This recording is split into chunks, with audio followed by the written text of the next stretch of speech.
Sveiki, mėly kolegos, žodžiu, gavau varikliuką visą naują, keisios, viską nusiardysiu, jau rodžiau kaip, tai neįdomu, antrą kartą nežiūrėsit, kai jau pereisiu prie paties darbo, tada parodysiu, kas ten kaip ten yra. Viską nusiėmiau, tai dabar liko vienas čia ir vienas čia. Žodžiu, 3 atsisukam ir keisim visą varikliuką. Man čia biškį nepaėjo taip, kaip aš norėjau. Reikėjo atsikabinti stiklą.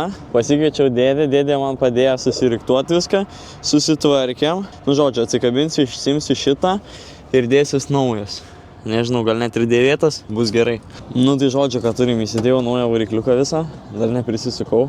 Nusileidau langą, įsistačiau čia, žodžiu, kad galėčiau prisiveršti langą.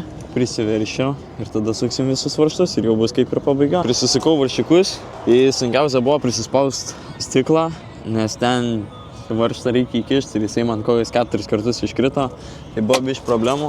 Toj prisuksiu, parodys, kaip dirba naujas varikliukas. Darbeliai baigti. Naujas varikliukas. Veikia kelią, nestringa nieko. Zeba.